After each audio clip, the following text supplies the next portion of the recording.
Hi, Karen McNary of Triumph Resource Center and KEM Solutions here with you today for another MisLead Me.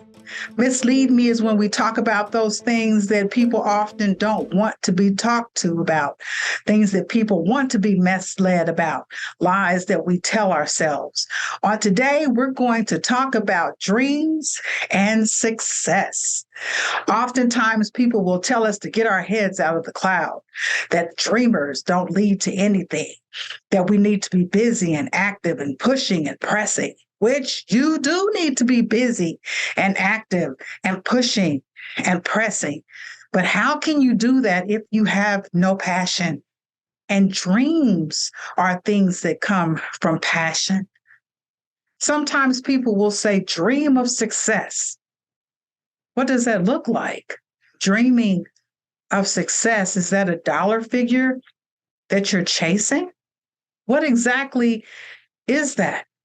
So I'm here today to tell you that the most successful people in life are dreamers. The Bible says, write the vision and make it plain that they might run with it. You're running with your dream. You're running with your passion. You're running with your vision. I see myself. I see how I dress, how I talk, who I interact with. I see the places that I want to go in life. And I'm pushing, I'm pressing for those things to get to that place of passion. What drives me to do the things that I do? When I was younger and I first started having children, my family, it was my children, making sure that they were taken care of, that they had a roof over their head, clothes on their back, that there was food on the table. That's what I pressed for. I pressed for a dollar amount. I felt like I couldn't accurately take care of them if I wasn't making a certain amount of money. But I never achieved that dollar amount. And it led to frustration and anxiety. They were clothed, they had food. It was often enough. It wasn't exorbitant amounts. I didn't have a large bank account, or sometimes I didn't even have a car or transportation. We walked to the grocery store and it was a distance. And sometimes we walked in the rain and sometimes we walked in the snow. The one thing that I did achieve, my passion, was that we were close and we were a family.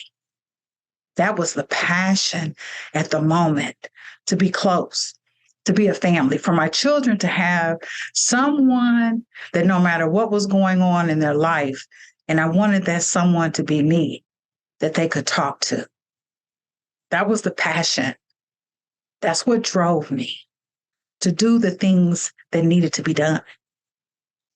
And now my children are adults, and I have the wonderful opportunity to be a grandmother to some beautiful little ones. The oldest one is 14, and the youngest one is just a few months old. But now I get a chance to be a grandmother, but we're talking about dreams and success. Dreams and success. They go hand in hand. If you don't have a dream, you don't have a passion. Let's put it this way. Dreams to me are very vivid. So let me ask you a question. When you dream, do you dream in color or you dream in black and white? Now, occasionally, I have one of those black and whites, which it means something, but the ones that are vivid are the ones that I wake up from and I can remember the colors. Let's try it this way. If I were to sit down and talk to you and say apple pie, all kinds of things could go through your mind.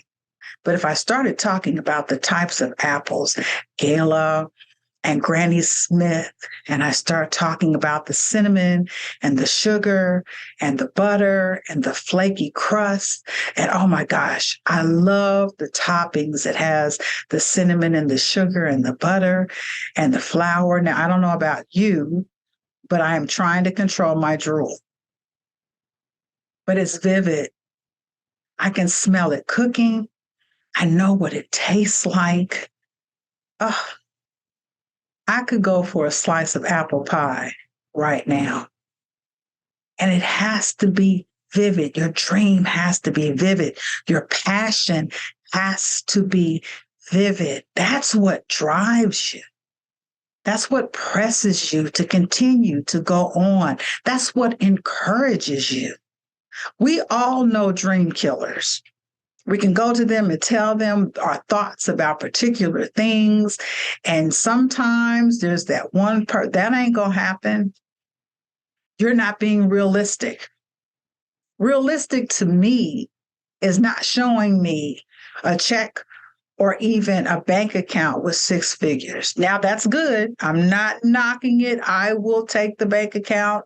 I will take the check. I will. But what's vivid to me is color, live and in living color. I have dreams where I see myself. I see how I'm dressed. I see who I'm talking to, standing in front of a group of people. I can see that. And I can see myself speaking as if I really know what I'm talking about. I can see my attire. I know what kind of dresses I would wear or pants I would wear, the types of tops I would wear.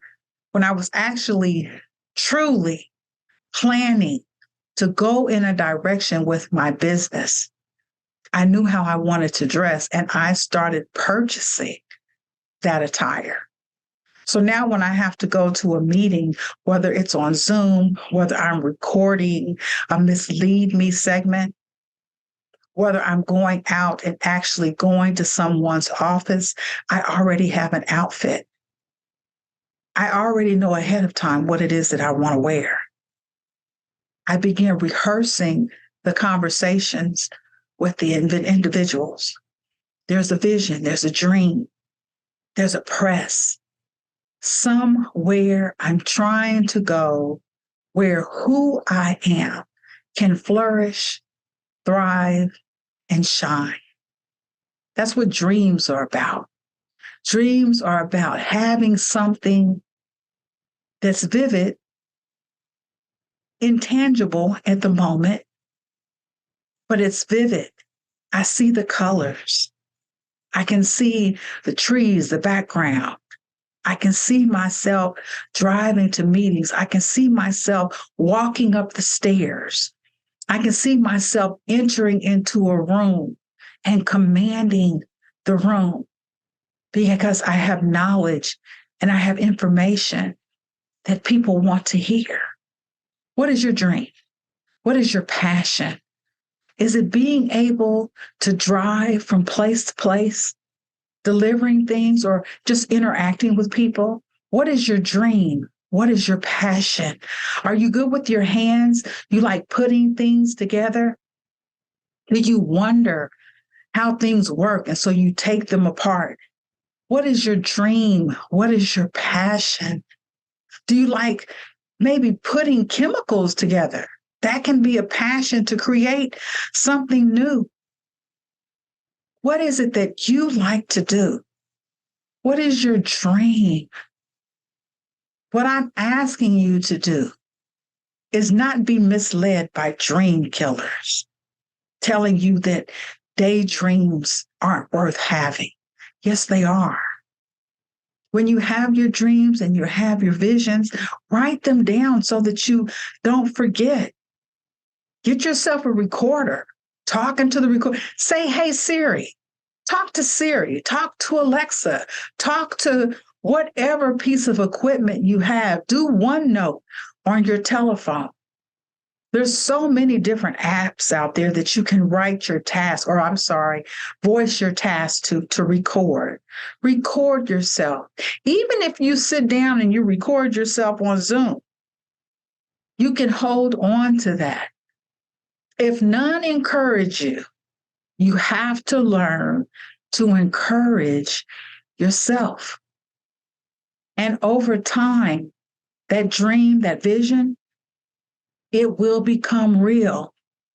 And that's what you show to people. You cannot share with everyone.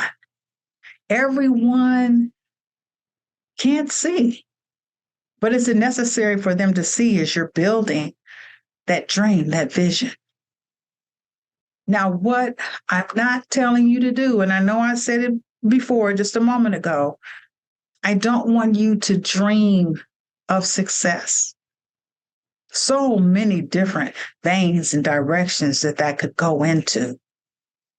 What I'm telling you is to dream of what success looks like to you. Dreaming of success could be something that has Beyonce's face on it. That looks like success to me.